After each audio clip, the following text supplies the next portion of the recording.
To my friend Prime Minister Modi and the people of India, Namaste. Thank you to the Indian people and to Prime Minister Narendra Modi ji for your very strong moral support to Israel. We will prevail.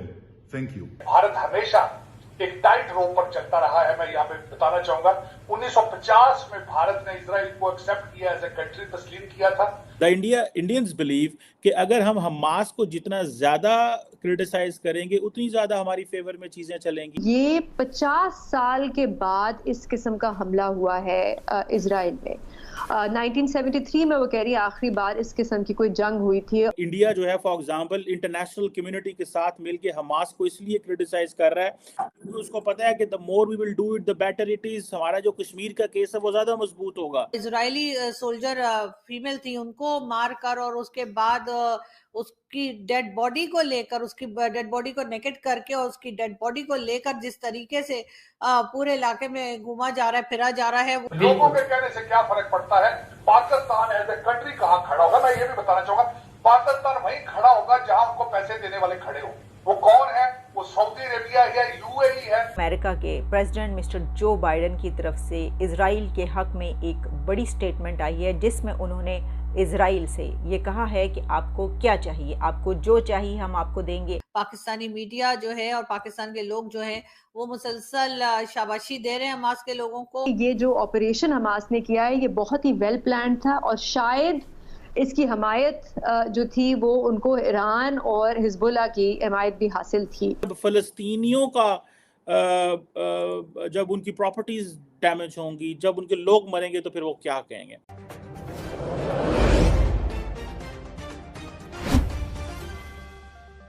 Indians believe कि अगर हम Hamas को जितना ज़्यादा criticise करेंगे उतनी ज़्यादा हमारी फेवर में चीज़ें चलेंगी। Because at the end of the day Hamas जो है वो फ़लस्तीन की बात कर रहा है और वो आज़ादी की बात करते हैं और वो कहते हैं जी कि हमें ये चीज़ें देखनी है। अच्छा, मज़े की बात ये है कि एक तरफ तो ये चीज़ होगी, दूसरा ये बात अपनी जगह पे बिल्कुल ठीक है कि हमास को इस तरह की कार्रवाइयाँ नहीं करनी चाहिए। लेकिन ये आपके सामने मैप है जो 1946 में कभी फ़लस्तीन हुआ करता था और देखें किस तरह जो है फ़लस्तीनी कहाँ, गज़ा की पट्टी छोटी सी ये देखें, एंड देन ये राइट में देखें ये जो वेस्ट बैंक है ये देखें, और सारे का सारा जो है वो उन्होंने कब्ज़ा कर लिया इजराइल ने। वो जो हालात हैं वो अपनी जगह बिल्कुल ठीक हैं। वो जो ऑक्यूपेशन इजराइल ने की है वो that is condemnable and it should be, इसको इंटरनेशनल प्लेटफॉर्म पे लेके जाना चाहिए। But at the same time मैं समझता हूँ कि मुसलमानों को बार बार मैं एक चीज़ कह रहा हूँ, we have to be very careful. देखें, आपने एक थ्रेशोल्ड क्रॉस कर ली, ठीक है, आपने ये कर लिया। आज आपको इंडिया जो है फॉर एग्जांपल इंटरनेशनल कम्युनिटी के साथ मिलके हमास को इसलिए क्रिटिसाइज कर रहा है क्योंकि उसको पता है कि the more we will do it the better it is. हमारा जो कश्मीर का केस है वो ज़्यादा मजबूत होगा।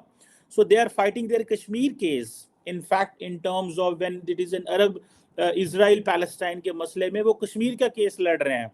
और इस मसले में आप देखें जो अरब ममालिक हैं वो भी फ़लस्तीन की सपोर्ट नहीं कर रहे in favour of that Hamas. वो हमास को दहशतगर्द जमात नहीं कहते, वो हमास में के बारे में कहते हैं डिफरेंट फैक्शंस इस्तेमाल होते हैं, ठीक है। जिस तरह पाकिस्तान वो कहता है जी कि ये कश्मीरी फ्रीडम फाइटर्स हैं, ये स्ट्रगल करने वाले लोग हैं। सो अरब ममालिक जो हैं वो हमास के लिए जो वर्ड यूज़ करते हैं फैक्शंस यूज़ करते हैं। सो मुझे ऐसे लगता है कि इंडिया को क्योंकि अपना केस दुनिया को ज़्यादा समझाना है, ठीक है, so that is why they are doing it. और जिसे वो कहते हैं ना कि ये वो समझ रहे हैं कि हमास को जितना ज़्यादा हम करेंगे, और अभी जब इजराइल जो है वो अपनी मैसिव पावर यूज़ करेगा तो फिर मुसलमान और सारे मुल्क इकट्ठे हो जाएंगे। अभी मैं देख रहा था कि सारी इंटरनेशनल मीडिया और चीज़ों को देख रहा था, लेकिन जिस चीज़ ने परेशानी पैदा की है, जिस चीज़ ने तकलीफ़ दी है, सारी बात है वो ये है कि अब जब फ़लस्तीनियों का जब उनकी प्रॉपर्टीज डैमेज होंगी, जब उनके लोग मरेंगे तो फिर वो क्या कहेंगे? अब देखें, एक है आपने थ्रेशोल्ड क्रॉस कर ली, अब आप क्या करेंगे? हमें इस चीज़ का बड़े अच्छे से पता है कि इजराइल एक सिस्टमैटिक इंटिमिडेशन करता है। इजराइल जो है उसने फ़लस्तीनियों की ज़िंदगियों को तबाह कर दिया, इसमें कोई शक नहीं है। लेकिन what is a way forward? क्या वे फॉरवर्ड ये है गन पकड़ना? क्या वे फॉरवर्ड ये है? अब होगा क्या? अब होगा ये कि जिसे वो कहते हैं ना, इसकी कीमत फ़लस्तीनी देंगे। ठीक है जी। फ़लस्तीन के ये जो धड़ा हमास है ये अपनी विक्ट्री साबित करेगा, और जब विक्ट्री साबित करेगा और कहेगा जनाब हमने तो कमाल कर दिया, हमने ऐसे इजराइल के फ्लैग के साथ ये किया, ऐसे इमेजेस दिखाएंगे जिसमें वो बताएंगे हमने लोगों को डिटेन कर लिया। यही जो इमेजेस वो इजराइलियों के दिखा रहे हैं ये कल को ईरान भी शामिल होगा, सऊदी अरेबिया भी शामिल होगा, अमेरिका भी और इजराइल भी, और शायद और ममालिक भी। एक रिपोर्टर है बीबीसी के साथ भी काम करती थी, किम गटास उनका नाम है, उन्होंने किताबें भी कई लिखी हैं मिडल ईस्ट के बारे में। उन्होंने आज एक बड़ी लंबी एक थ्रेड किया है ट्विटर पे, जिसमें उन्होंने कहा कि ये 50 साल के बाद इस किस्म का हमला हुआ है इजराइल में। 1973 में वो कह रही है आखिरी बार इस किस्म की कोई जंग हुई थी, और उसके बाद अब जाके इस किस्म का इतना सीरियस ऑपरेशन हुआ है इजराइल में, जिसके बारे में वो कहती है कि ये एक बहुत ही बड़ा इंटेलिजेंस फेलियर के तौर पे देखा जा रहा है इजराइल में। और ये भी कहा जा रहा है कि ये जो ऑपरेशन हमास ने किया है ये बहुत ही वेल प्लान्ड था, और शायद इसकी हमायत जो थी वो उनको ईरान और हिजबुल्लाह की हमायत भी हासिल थी, या शायद प्लानिंग में कोई ना कोई उनको मदद मिली हो। अच्छा, इसके बाद होने क्या जा रहा है इस पे कुछ कमेंटेटर्स हैं वो कह रहे हैं कि सबसे पहले जो ईरान और सऊदी अरेबिया के बीच में जो ताल्लुकात कुछ आहिस्ता आहिस्ता बेहतर हो रहे थे वो मामला बिल्कुल ख़त्म हो जाएगा, क्योंकि जाहिर सी बात है इजराइल और अमेरिका और बाकी ममालिक की तरफ से भी प्रेशर पड़ेगा सऊदी अरेबिया पे भी और ममालिक पे भी कि वो ईरान के साथ अपने ताल्लुकात ख़त्म करें।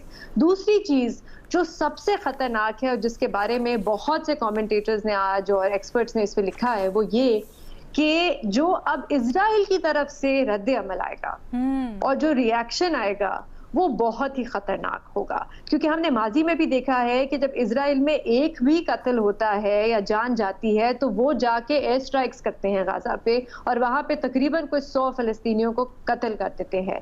तो यहाँ पे उनके इजराइल के अंदर एक अटैक हुआ जिसके हमने विजुअल्स देखे हैं, हॉस्टेजेस लिए गए, मेरे ख्याल से 22 लोग हलाक हो गए हैं, 500 जो हैं वो जख्मी हैं। उसके बाद बॉर्डर फेंस जो था उनका वो तोड़ दिया, उनके टैंक्स जो थे पकड़ लिए। तो इसका जो वो कहते हैं अब रिएक्शन आएगा इजराइल की तरफ से वो बहुत ही खतरनाक होगा।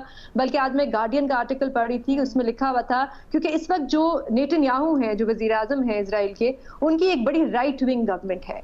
तो वो कहते हैं कि वो जो राइट विंग गवर्नमेंट है वो जो उनकी कोलिशन पार्टनर्स हैं वो अब उन पे डालेंगे दबाव कि आप गाजा पे हमला भी करें और आप उस पे कब्जा भी करें। तो इसका जो रिएक्शन है और जो सारा गुस्सा है इजराइल का वो आके गिरेगा जो आम शहरी हैं, जो गाजा में रहते हैं, जो वेस्ट बैंक में रहते हैं, जो जेरूसलम में रहते हैं। और गाजा में तो अलीना पहले ही हालात बहुत ही खराब है। 2007 से वहां पे इजराइल ने उस पूरे इलाके को घेरा हुआ है, उस वहां पे ब्लॉकेड किया हुआ है। कोई चीज गाजा के अंदर ना जा सकती है ना बाहर आ सकती है।